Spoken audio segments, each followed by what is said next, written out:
Dine-in or order takeout weekdays between 11 and 2. Participation and availability may vary. Buffalo Wild Wings. Wings, beer, sports.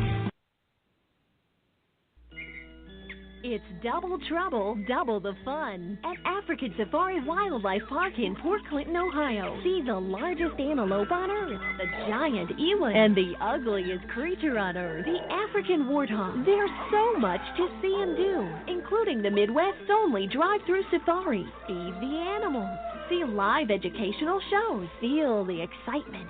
Have your picture taken with a python or cockatoo. Feel the adventure. Shop the Symbol Lodge gift shop with items available from around the globe. Visit the snack bar or picnic facilities. Enjoy a pony or camel ride. Or cheer your favorite porker on to victory in the famous Pork Chop Down. Bring your family to see the rare and exotic animals at African Safari Wildlife Park in Port Clinton, Ohio. Just take Route 2 to the Route 53 North exit and follow the sign. Only 17 miles west of Cedar Point via Route 6. Open every day, rain or shine. When you don't go to Geico.com, car insurance can be confusing. Like Swedish techno confusing. Bark, bark, meow, meow. Dance with me, purple cow. Bark, bark, meow, meow. Ooh, you lovely cow. Geico makes it easy. With 24/7 access, all you have to do is go to Geico.com and you could save money on car insurance. It just makes sense. Unlike, you know. Dance with me, purple cow. I like your move. When you don't go to Geico.com, car insurance can be hard. Like early 90s heavy metal hard. I'm yelling and screaming and I'm loud. Roar. Geico makes it easy. You can review and update your policy or report a claim on Geico.com or the Geico mobile app. Because shouldn't we all have a little less stress in our lives? I'm not even upset about anything.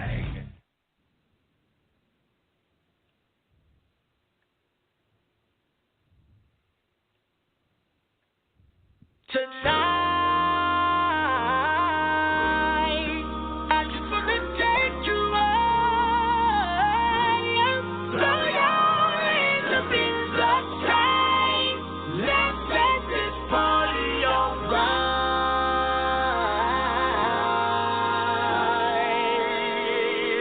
Players, put your pinky rings up to the moon.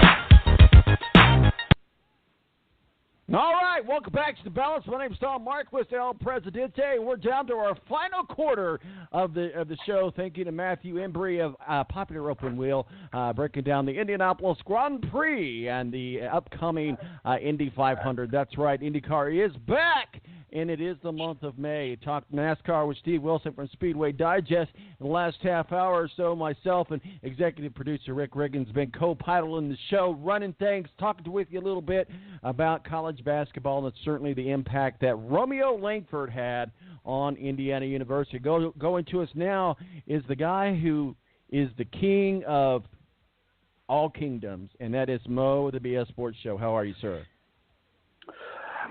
Good. That's a lot to live up to. Maybe like a trash man or something like that. Something like can at least try to hit. He is the king of Boggle, right. And there is none higher. There we go. That's close. So, hey, Mo, we're going to get into the Kentucky Derby talk here in a minute. Obviously, you're our resident gambling expert. That's good, bad, or indifferent. You certainly know your way around Vegas. You certainly know your way around betting on the ponies. And so we'll talk about that today, as a lot of people will be placing bets today. Maybe can help them go through that. But before we get to that, certainly you know about the big news out of Bloomington, Indiana, and that is Romeo Langford commits to Indiana University. Thoughts on the impact he'll make to the program and to the legacy going forward with the Indiana program?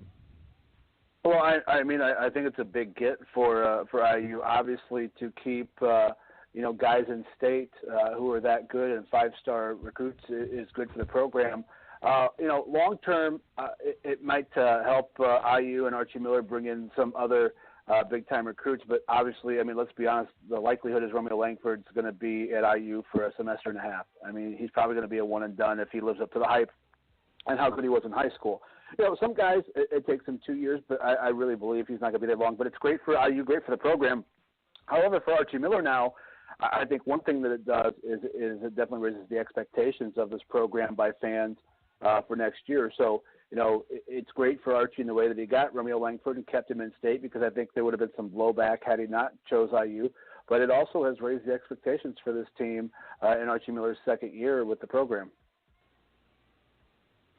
Well, absolutely. You make a valid point. We were talking about that one and done thing and how the NCAA is talking about maybe doing away with that rule. I honestly don't care when they go to the NBA. When they want to go make the money, they can go make the money. I do care about how they go about getting those type of recruits. I do care about that. And certainly we talked a little bit about the FBI investigation with that as well. And you're right, the semester and a half, Rick, we didn't really break it down that far. But if you think about it, Mo's exactly right, a semester and a half of actual classroom work. Rick, what are your thoughts?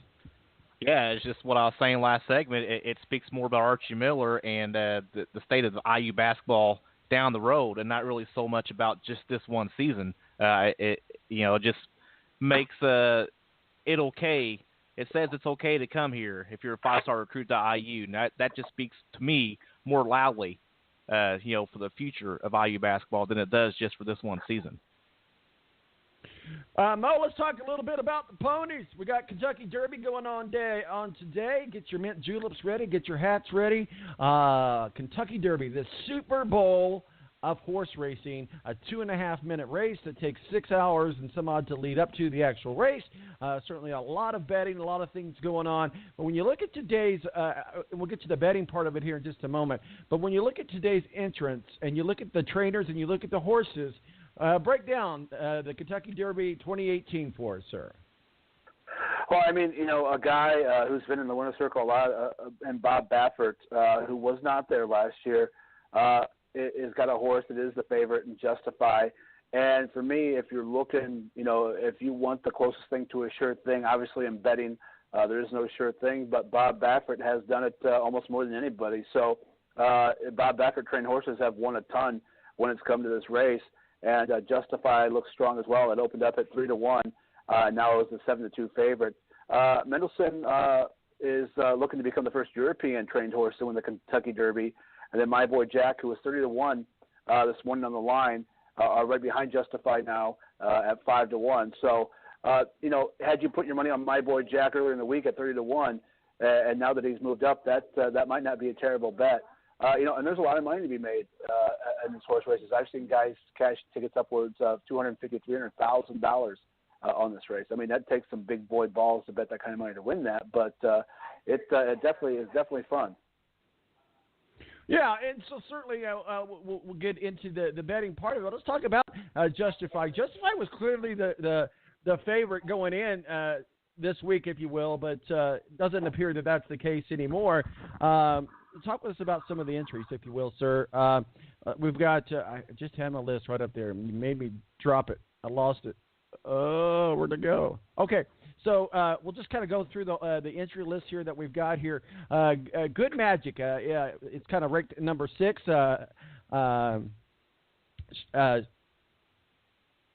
Gets his first Derby, gets his first Derby win. I don't really know what that's saying, but Good Magic. What are your thoughts? It's a horse that has done all right in other races. The problem is again, I think there's an intimidation factor too when it comes to other trainers, owners, and jockeys when it comes to when you have a big name there. Just like, if you're the Orlando Magic and the Golden State Warriors come to town, there's a little bit of an intimidation factor because they bring those credentials with them. So I think that, for some of these newer horses and newer trainers and newer owners, that I think there's a little bit of an intimidation factor here when it comes to Justify and Bob Baffert. I mean, he's been the man in horse racing for so long now. I think that's what happens to some of these younger horses and some of these younger jockeys, that there's an intimidation factor. And it seems weird because we're talking about horse racing, but remember that these trainers and jockeys are the ones that really have to make this animal perform. Not that there's intimidation on the animal side, but I think it does affect the trainers and other jockeys. To me, I'm putting my money on Justify today. And there's a lot of times that the favorites don't win, but Bob Baffert has such a track record. That's one of the things you look for in betting, is you try to look for things, for numbers like that, for things that are becoming trends. And Bob Baffert winning in a big race is definitely a trend, that's out there that you can put, you can look and put your money up against. I mean, there are guys who will sit down and break down every race that's happened this year with these horses. But when it comes to this race, there are not a lot better than Bob Baffert. So, I like some of the other horses. Good Magic is at 8-1, so is Bote Oro. But to me, it's just it's not a great bet at that point unless you're putting just a little bit of cash on it. If you're throwing $100 on there to try to turn it into 10-1, not terrible. But if you're looking to put a big bet down, it's hard not to do Justify. We got a horse called Hofburg, Hofburg. Hofburg.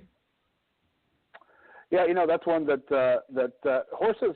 When it gets to horses that I've never heard a thing about, I'm going to tell you honestly that I try to stay away from him. It's a guy. Hofburg's one that lost to the Audible horse earlier this year in the Florida Derby.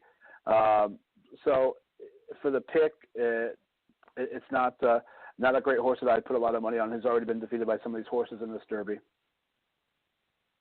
All right, guys. So updated an hour ago. Just the odds updated an hour ago. Mendelssohn also has the exact same odds, a favorite as does Justify. So 7-2 odds for Justify and Mendelssohn. Yeah, I mean Mendelssohn's like I said. Go ahead. Oh, sorry. I was just going to say that's a perfect segue into what I wanted to bring up to you about, and that is the process of betting on ponies. You mentioned some big high dollar bets, so people's going to have some big kahunas to bet that kind of money. But a lot of those people are professionals. They know what they're doing. A lot of people today are betting just for fun. They're at a racetrack or they're doing it online, and they're plopping down $20 on a win-play show. They really don't know what they're doing. So go ahead, finish what you're saying there, Mo, but yeah, we do want to get your thoughts on how a person should bet. You've got all kinds of different ways that you can bet on a horse. Talk to us about the different ways to bet, what it means, and what you should do, what you should stay clear of, and if you're just doing it for fun, a lot of people say the best way to go is win, play, show. Yeah, I mean, here's the thing. So when you first place a bet your first time betting on the horses, there's a lot of different ways to do it. And the biggest thing, and I do this even with when I'm in the casino with certain games or certain slot machines. If you don't know how to win or what you're doing for those other ones, don't do it. I've never learned how to play craps, so I don't spend my money on it.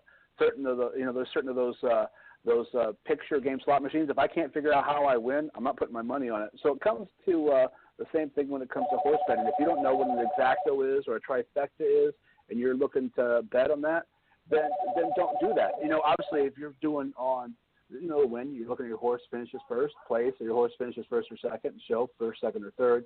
Across the board, you need 3 equal win-play show bets. The exacta is you have to pick 2 horses in one race, and the same thing with, trifecta, you're picking 3. So it gets a lot more.